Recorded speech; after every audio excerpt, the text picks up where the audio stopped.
Molly Farris. I play basketball at Petal High School, and I'm going to be reading It's the Great Pumpkin, Charlie Brown by Charles Schulz. It was a brisk autumn day, but it wasn't just any autumn day, it was Halloween. Charlie Brown was busy raking leaves while Snoopy was busy playing in them. Lucy stopped by with a football. "How about practicing some plays, Charlie Brown?" asked Lucy. "I'll hold the ball and you come running and kick it." "You must think I'm really stupid," replied Charlie Brown. "You just want me to come running up to the ball so you can pull it away and watch me fall flat on my back." "This time you can trust me," said Lucy, flashing a toothy grin.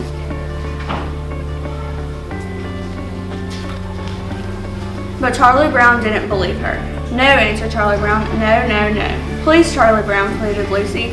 "I have a signed document testifying that I will not pull the ball away."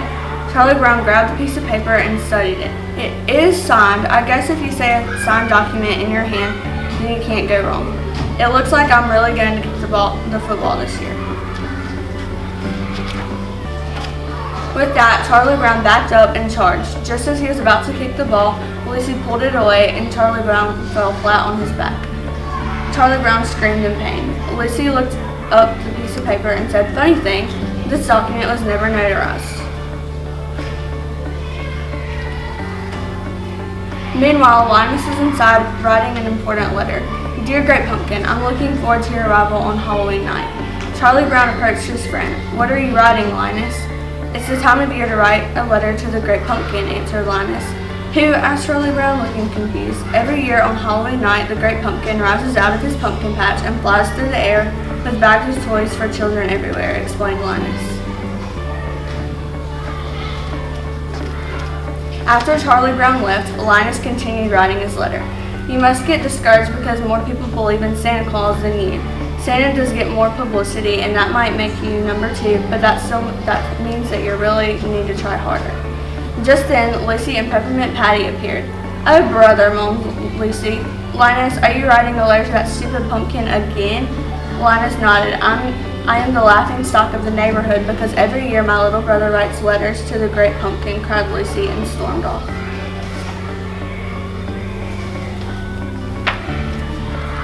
Sally appeared just as Linus was signing his letter.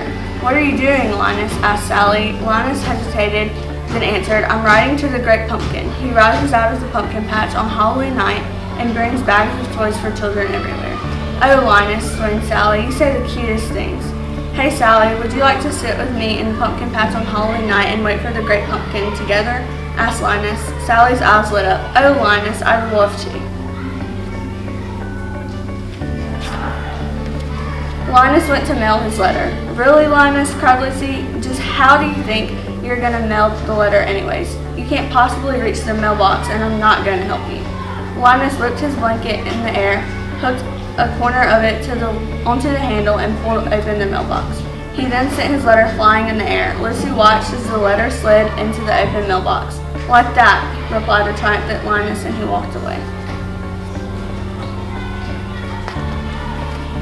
Just then, Charlie Brown ran up waving a piece of paper in his hand. "Hey," exclaimed Charlie Brown, "I got an invitation to Violet's Halloween party." Lucy rolled her eyes. "Oh, brother," she said with a sneer. "Charlie Brown, if you got an invitation, then it must have been a mistake." "Lucy, do you know if Linus is going to the party?" asked Sally. Lucy sighed. "Probably not. That blockhead brother of mine will probably be in the pumpkin patch making a fool of himself just like he does every year. But maybe there really is a Great Pumpkin," said Sally. "Do I get to go trick-or-treating this year?" Sally asked her big brother. "Sure, Sally," replied Charlie Brown. Oh boy," exclaimed Sally. How do we do it?" "It's very simple," Lucy said. "All you have to do is walk up to a house and ring the doorbell. When the person opens the door, say trick or treat." Sally looked suspicious. "Are you sure that's legal?" "Oh, good grief," Lucy cringed. "Of course it's legal." Everyone met later that afternoon at Lucy's house in their costumes. "A person should always pick a costume which is in direct contrast to one's own personality," said Lucy as she lowered a witch mask over her face. Lucy looked Charlie Brown up and down. "Really, Charlie Brown? What are you supposed to be anyway?" Charlie Brown responded from underneath the cut-up sheet. "A ghost. I guess I had a little trouble with the scissors." A moment later, Snoopy pranced by, all dressed up for Halloween. "What is he supposed to be?" asked Lucy. "A pilot from World War I, replied Charlie Brown. "Now I've heard everything," cried Lucy. "Okay, everyone, we'll go trick-or-treating and then head to Violet's for the Halloween party." Everyone got their bag to fill. The trick-or-treaters passed Linus, who was settled in the pumpkin patch waiting for the great pumpkin. "Have you come to sing pumpkin carols?" asked the hopeful Linus. "Oh, good grief," cried Lucy, throwing her arms in the air. Lucy turned to Sally. "Well, are you coming with us or not?" Sally looked back and forth from Linus to her friends and then back to Linus. After their friends left, Linus turned to Sally and said, "I'm glad you decided to stay." "Do you really think he'll come?" asked Sally. "Tonight the great pumpkin rises and flies through the air, bringing toys to children everywhere," exclaimed Linus. Meanwhile, the trick-or-treaters were starting their rounds in the neighborhood. Each time someone opened their door, everyone cried, "Trick or treat." "Could I have an extra piece for my blockhead of a brother, please?" said Lucy, flashing a toothy grin. "He couldn't come with us because he's sitting in a pumpkin patch waiting for the great pumpkin." Everyone met on the sidewalk to size up what they received. "It's so embarrassing that I have to ask for extra candy for that blockhead Linus," said Lucy as she looked at her bag. "Looks like I got 5 pieces of candy." "And I got a chocolate bar," added Violet. "I got a gummy candy," said Peppermint Patty. Charlie looked at his bag in disbelief. "I got a rock." The trick-or-treaters worked their way through the neighborhood. After every few houses, they stopped to take stock of what they had received. "Nice," Lucy exclaimed. "I got 3 cookies." "And I got a fudge bar," said Violet. "Pack of gum," added Peppermint Patty. "A rock," cried Charlie Brown. "Not again." When everyone finished trick-or-treating, they started walking to Violet's house for the party.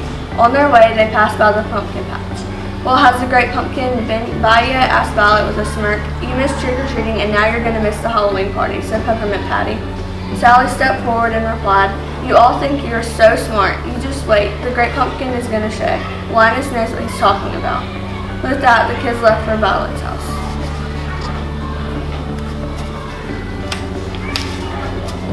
Once at the party, everyone started to partake in the Halloween festivities. Some were carving pumpkins while others were getting ready to bob for apples. "Out of my way," said Lucy, stepping up to the barrel. "Let me show you how it's done." After a few seconds, Lucy pulled her head out of the bucket, but instead of pulling out an apple, she pulled out a beagle. "Ew," cried Lucy. "My lips touched the dog's lips. Gross."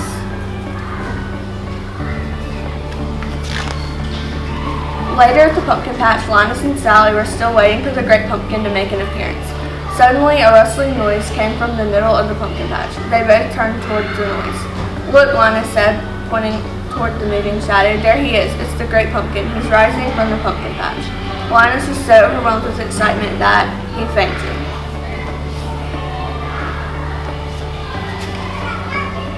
Within seconds, Linus came to and sat up. He looked around and asked, "What happened? Did I faint? Did he leave us any toys?" "I was robbed," Sally yelled. "Halloween is over and I missed it. You kept me up all night waiting for the great pumpkin, and the only thing that came was a beagle." "When the great pumpkin comes, I'll still put a good word in for you," Linus yelled to Sally. But she was gone. "Oh, great pumpkin, where are you?"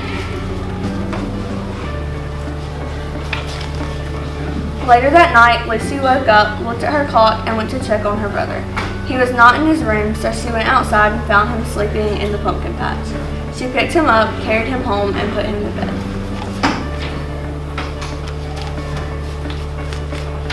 The next morning, Charlie Brown and Linus met up. "Well, another Halloween has come and gone, and all I got was a bag of rocks," said Charlie Brown. "I guess the great pumpkin never showed." "You just wait until next year, Charlie Brown," cried Linus. "I'll sit in that pumpkin patch until the great pumpkin appears, and I'll be there."